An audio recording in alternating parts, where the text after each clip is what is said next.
looks so good to be back in person, don't it? Welcome to the 2022 NIST Conference and Expo in beautiful Atlanta, Georgia. Happy to be back here with you all today. Excited to be able to connect over these next 2 days. It was a fun time yesterday during the pre-conference workshops, but we're just getting started. So we're going to go right to the kickoff of this conference with the principal investigator for the NIST conference and the executive director of cybersecurity at Florida International University, Mr. Brian Fonseca.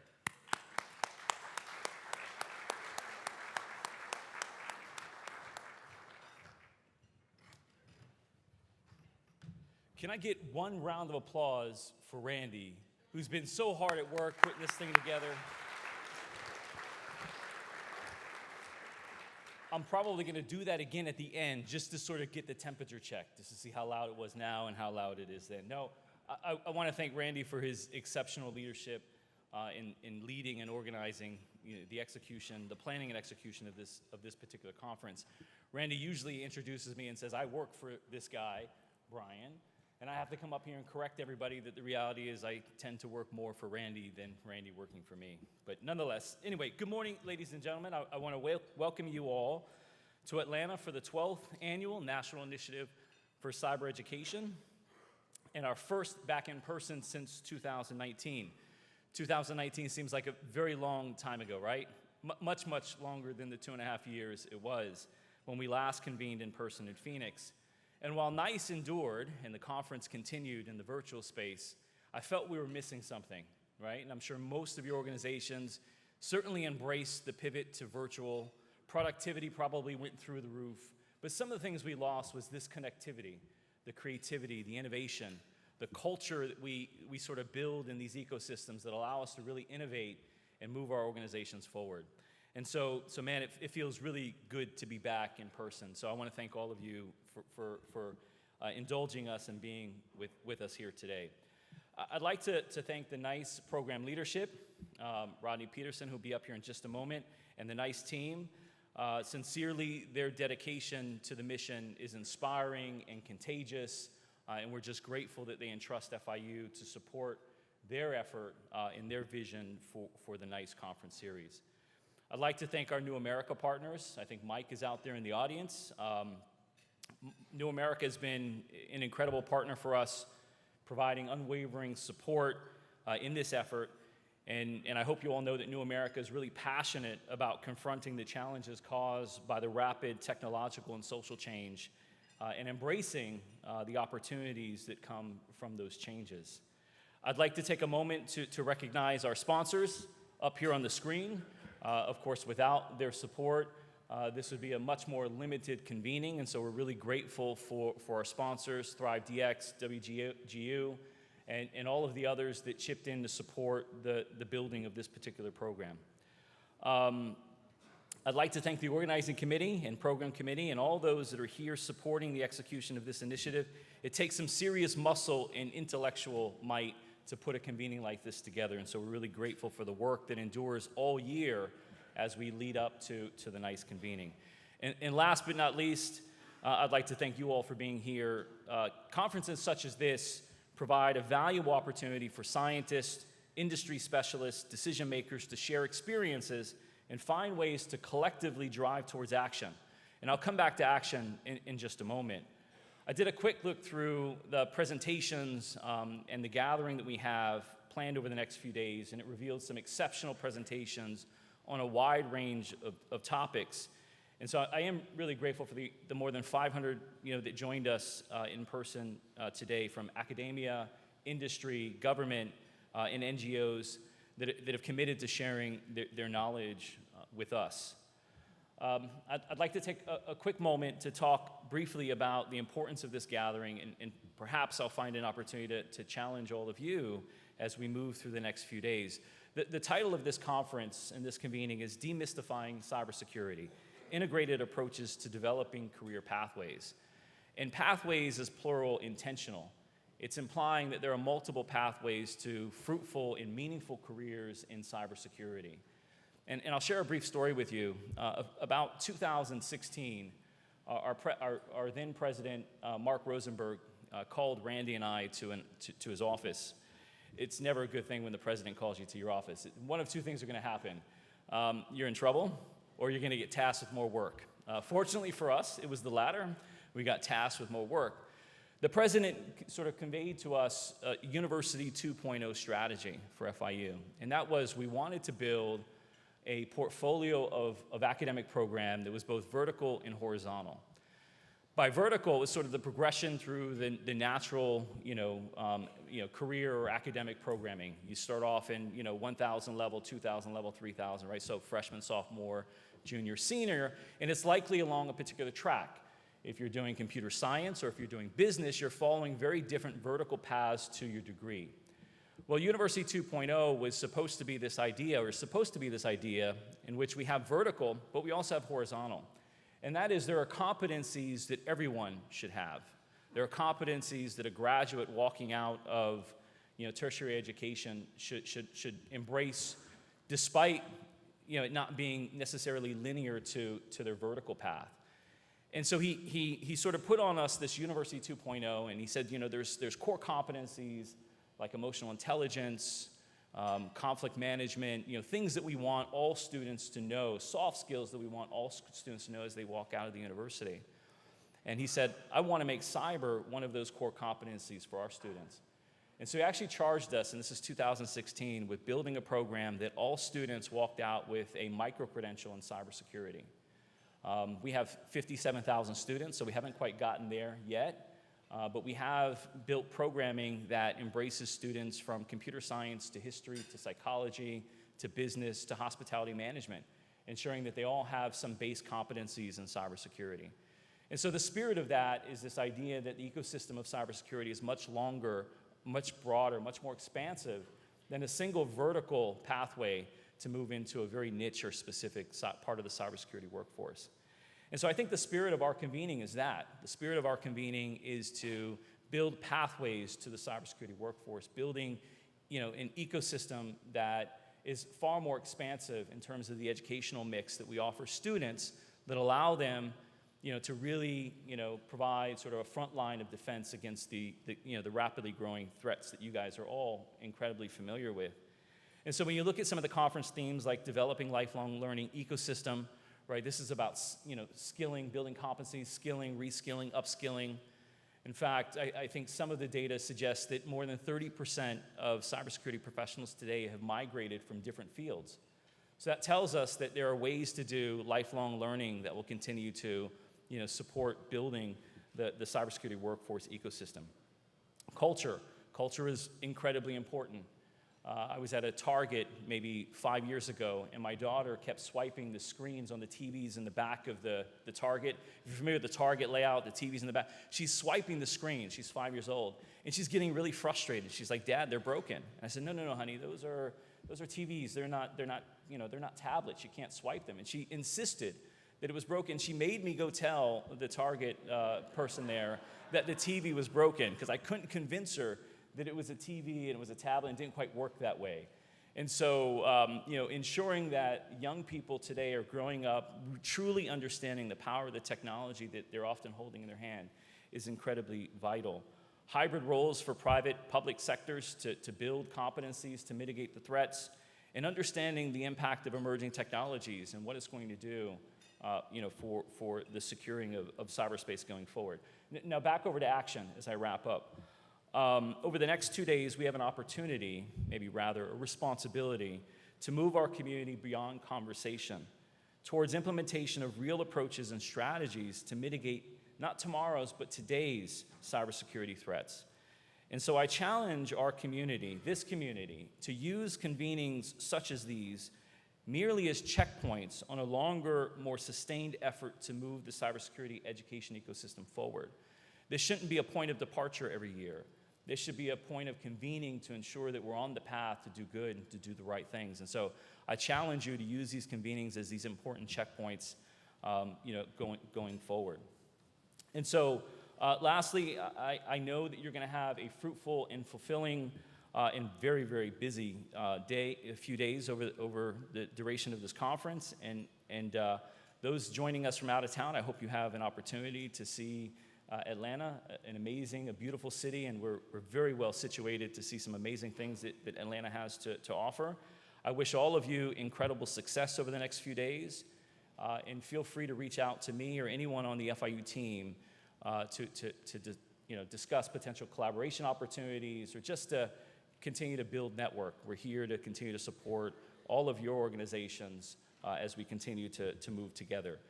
And so as I exit stage, I'd like to ask the team to play a very brief video from our president, our interim president, Kenneth Jessell. He couldn't be here with us today, but he did want to tape some words to share with all of you. And so with that, I will leave you. Thank you again so much. And if you guys can play the video. Hello, I'm Ken Jessell, Interim President of FIU. I am delighted to welcome you to the 2022 NIST Conference and Expo. Although I am unable to join you all in Atlanta, I am extremely proud to once again partner with New America and the NIST team to host this fantastic event. More importantly, we are very excited to get everyone back together in person to support cybersecurity education, training, and workforce development. This year's conference theme, Demystifying Cybersecurity, Integrated Approaches to Developing Career Pathways, will challenge traditional thinking of what it takes to become a cybersecurity professional. As those in this room know, there are no shortages of pathways one can take to enter the cybersecurity community, whether it be through work-based learning approaches like an apprenticeship program or reskilling following a tour of service in the military. Some might come from traditional academic disciplines like computer science and information technology, or are utilizing their education and experience in policy and business to protect against cyber threats. As we begin to look more broadly at the workforce needs within the cybersecurity community, we certainly note the importance of making cybersecurity pathways more diverse, equitable, and inclusive. At FIU, diversity, equity, and inclusion are in our blood. As the largest minority-majority university in the United States and one of the nation's largest Hispanic-serving institutions, FIU is ranked first in awarding bachelor's degrees to minorities and bachelor's and master's degrees to Hispanic students. We have also brought together our School of International and Public Affairs, College of Engineering and Computing, College of Business, and College of Law to make all cybersecurity program at the university multidisciplinary. I know that over these next 2 days, speakers from across the country will showcase solutions, centered approaches, but it is my hope that this conference inspires everyone in the room to commit to working together to moving forward. And by next year's conference, it is my hope that we will have made a dent in the cybersecurity workforce gap. I want to again thank the NIST team and their director, Rodney Peterson, for entrusting us to host this great conference. And I want to thank you all for giving back to our cybersecurity community. Thanks again, and enjoy the conference.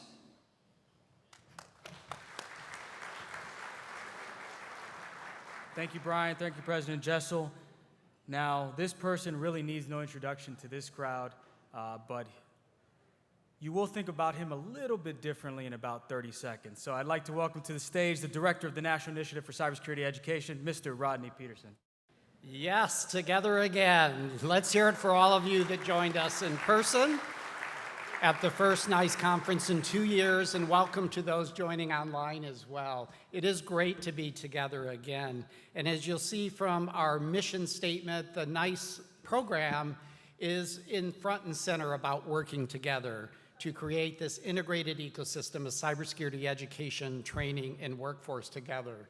This theme of working together is something that we play throughout the year. It's not a conference theme that just happens annually, but even in our value statements and our NICE strategic plan, you learn about the importance of communication, collaboration, sharing, and leveraging resources. And that's one of the main purposes of this annual event, is that you'll not only hear and learn from others who are doing great work at their home organization, institution, but you will also have the opportunity to contribute and participate and hopefully develop partnerships and relationships that you can carry forward beyond this week. And again, throughout the year, as we have many opportunities that you'll learn about both this afternoon and tomorrow afternoon, and coming up next through our NICE Community Coordinating Council. Many of you have probably noticed that the annual NICE conference has now permanently moved from November to June. And that was partially driven by the events of the pandemic and scheduling, but more importantly, it's a strategic way for us to both separate the NICE conference from the K-12 conference that will happen in December, but also to begin all of our summers where we'll not only be taking some rest and relaxation and hopefully some vacation, but also many of you in the room are not going to be relaxing because you're going to be working really hard to prepare for the fall semester, prepare for beyond, whether you're a training organization or an educational entity. So we've worked with the Congress, and hopefully shortly they will be designating a resolution to celebrate June as National Cybersecurity Education Month. And it's not only because this conference is happening the first week in June, and on Thursday and Friday, the National Centers of Academic Excellence will be convening for a symposium.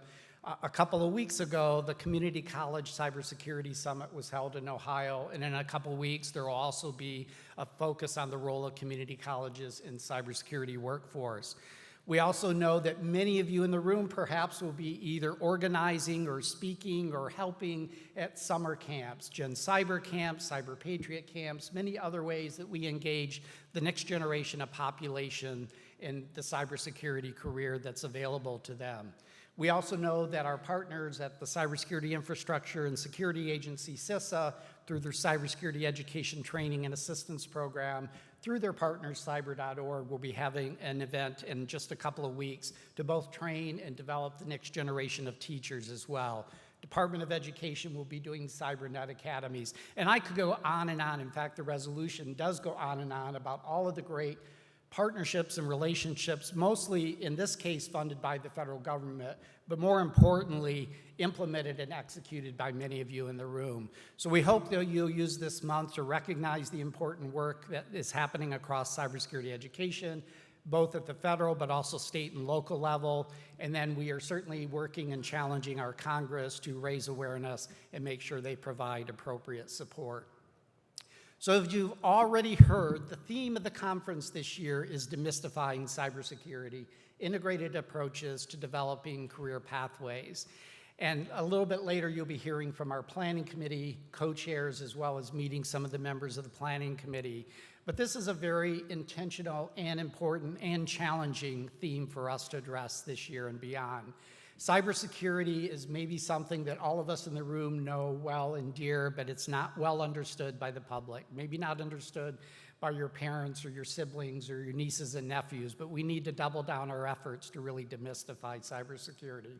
And as you heard from both of the previous speakers, trying to identify multiple pathways into cybersecurity careers is really the challenge that's before us and why conversations over the next couple of days will be important. I wanted to share with you just a little bit of an analogy about how we might think about pathways to cybersecurity, especially as many of you do plan summer vacations, or maybe you're just traveling to a local location where you've not been before. So you take out that little GPS system, and the first thing it asks you to do is pick a destination, right? And I bet in this day and age where gas is over $5 a gallon, you're just not hopping in your car and driving aimlessly without having a destination or a location in mind. And in cybersecurity, it's important for us to talk to those who want to pursue a career in cybersecurity to help illuminate where that destination will be. Maybe not the final destination, maybe it's the first stop in that destination, but whatever the destination might be, the NICE Cybersecurity Workforce Framework provides one way to really look at the variety of types of careers that are available in cybersecurity. Many people are turned off back to demystifying because they think of it as only a technical opportunity. But as you see from our first category called Oversee and Govern, it talks about people in organizations that help lead, manage, and identify risks to enterprises. My first job in IT was as the director of IT policy and planning for the Chief Information Officer. And that was based on my background in policy and business and law. And I quickly recognized there was a role that I played working with our legal counsel, working with our human resources staff, working with our risk managers, and of course, each of them had a role to play. But there's many opportunities across that particular job category. Secondly is the category we call securely provisioned. And I think most of us are well aware of the incidents that occur and the need to recover from them, as we'll talk about in a moment. But we also need to focus on building products and services secure by design. And I might add, with privacy built in by design. And so the workforce that helps to discover, design, and develop solutions have a variety of opportunities for individuals that want to have a career in cybersecurity as well to influence our future. Another category is operating and maintaining not only the IT, but increasingly the operational technology systems or other technologies that will be created and invented over time. A fourth category talks about protecting and defending our data systems and our networks, and that includes safeguards and the ability to detect cybersecurity events as they're happening, and hopefully to be able to take some preventive steps as well. And then, of course, there are occasions when things don't go exactly as planned, and we need to both investigate but also respond and recover to incidents. And these 5 categories in the descriptions you see there are some of the common roles and responsibilities that every organization needs, ranging from a small business to a large enterprise. A small business may not be able to have the specializations that are outlined here, but they will rely on service providers to help protect their enterprises. You'll also notice in the slide a few things that are in bold, like identify, protect, detect, respond, and recover. Those are the 5 functions of the NIST cybersecurity framework. And if you're not aware, the NIST cybersecurity framework is currently being reviewed and updated. And with NIST Program Office being part of NIST, we work very closely with our partners across NIST that are developing guidance on operational technology, cybersecurity, on artificial intelligence, on the Internet of Things, and of course the revisions to the cybersecurity framework to make sure that we're synced up and aligned so that as they describe what to do, we can address the people that we need to do it. So selecting your destination is really important. One way you may work with somebody who doesn't know exactly what they want to do is introduce them to a tool, hopefully most of you have discovered by now, which is CyberSeek. And cyberseek.org is something that NICE and NIST fund with CompTIA and Burning Glass. And typically at this conference, we review updated statistics, which I'm about to do with you just now. So as of this morning, there are 714,548 open jobs in cybersecurity. And if you're not tracking, that is compared with the last statistic of 597,767. That is a 43% increase in just a half a year time period.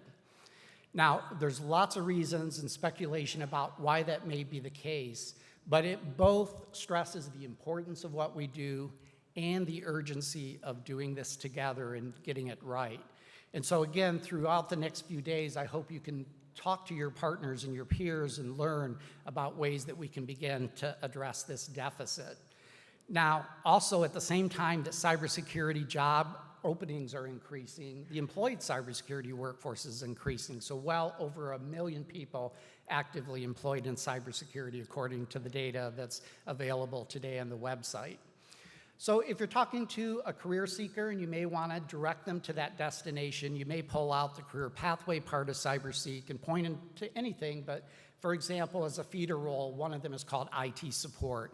And through CyberSeek, you can identify not only the number of job openings across the country, you can look at job openings by major metropolitan area, you can find common job titles, you can look at common skills, you can look at educational and certification requirements, and perhaps most importantly, you can help connect that learner to the type of preparation they're going to need, the type of knowledge and skills necessary to perform the work. So I encourage you to look at that data, and if you have more questions tomorrow during the exhibit hall break from 11 to 11:30, myself and a representative from CompTIA will be there to talk a little bit more about what this new data might reveal and other challenges and opportunities ahead. So once you set that destination, the other thing your GPS is going to ask you to do is identify your location. What's your starting location? Because in order to get where you're going, you got to know where you're starting from. And I just want to share briefly some examples. By no means is this comprehensive, the kinds of questions we should ask about people's starting points, because not everyone will start from the same location. People will start at many different locations. Maybe it's a consideration of Their age. Are they an 18 to 22-year-old who maybe just graduated high school or college in a traditional kind of way? Or are they a 40-year-old who maybe wants to reskill and change careers, or a veteran who's done their service and wants to transition? Or it may be somebody older from an age perspective who wants to get into cybersecurity or make a pivot, much like I did later in my career as well. Finances are a big issue because getting into cybersecurity, whether it's an educational path, a training path, is not inexpensive, and not everyone can afford to make the upfront investment. A variety of life circumstances that are faced. I mentioned veterans, but we got to also consider military spouses who may have difficulty having a job that they can maintain over time because their spouse moves regularly and they have to constantly change and make career changes along the way. It may be a single spouse. It may be a variety of things where people need to make choices and their starting point may be determined by their life circumstance. Stage of career is also important. We're no longer just talking about a pathway that begins in high school or moves through college. It may be somebody who's been employed, who wants to change careers, who's had a change in direction for what they want to do in the future. And then, of course, people are going to come with a variety of different knowledge and skills, some of that obtained through education and training, some of it through work experience. But whatever people's characteristics, preferences, profiles might be, we need to do diagnostics and understand that their starting point is going to be unique and different, and then put them on a pathway, a route that's going to be varied and multifaceted.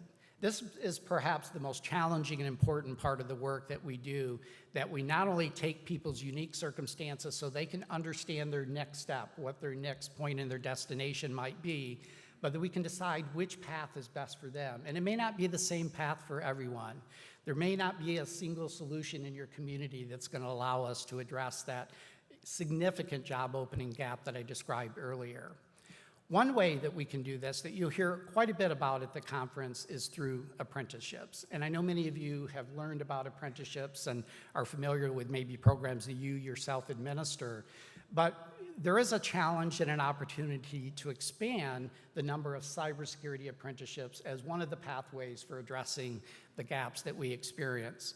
So I want to let you know, give you a preview, that the Department of Labor, in partnership with the Department of Commerce and working with the White House, are working towards a national campaign to increase awareness of the benefits of cybersecurity registered apprenticeship programs that will recruit employers to start cybersecurity programs or join existing ones to better equip our nation's economic sectors with qualified cybersecurity workers, to accelerate that process for employers to get engaged in launching programs and connecting the career seekers to those cybersecurity apprenticeship opportunities. So look for that campaign to be launched this summer. Stay tuned for more information. Finally, though, I want to say that one of the key activities of this campaign will be to support a number of awareness building and technical assistance events to be held across the country to accelerate the development of cybersecurity apprenticeship programs. So if you're interested as an employer in starting a program, or you're interested in hosting an event, please be in touch with any of us from NIST or from the Department of Labor or others that will be involved in this campaign.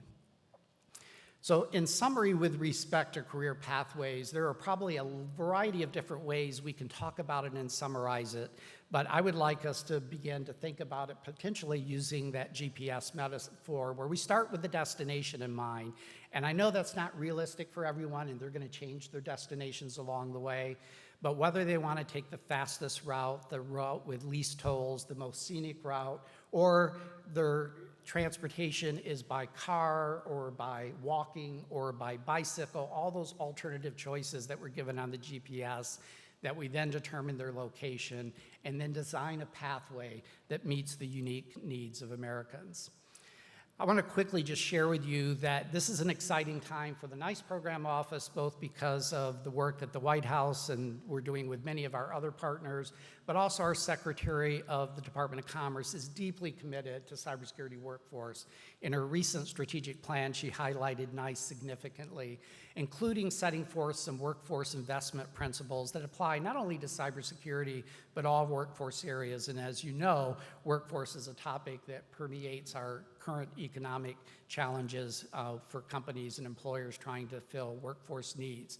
And it starts with principles like being employer-led. That has always been a foundation of the NICE program, that we're first trying to meet the workforce need of employers, whether it's the federal government, state or local government, private sector, or even nonprofit organizations. It's guided by multiple community partners. And the reason the working together theme is so important to us is it doesn't take just one sector, but it takes a variety of players in a community working together. It includes services that might include career coaching. It might include social services and other kind of support to help individuals, given their individual circumstances, to make progress.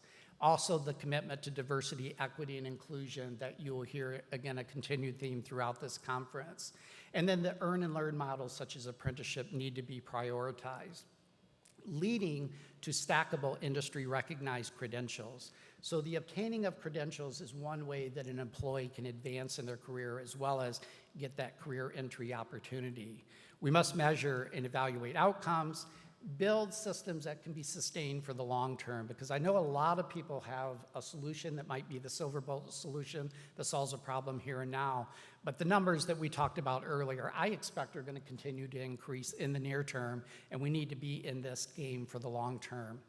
We have to connect this to economic development. So it's not just a workforce issue, but for our local economies, it's about what they need to do to thrive in this global as well as local economic situation they find themselves in. They must be coordinated, much as we talked about earlier with the NICE values, and use funding not only coming from government sources, but the private sector.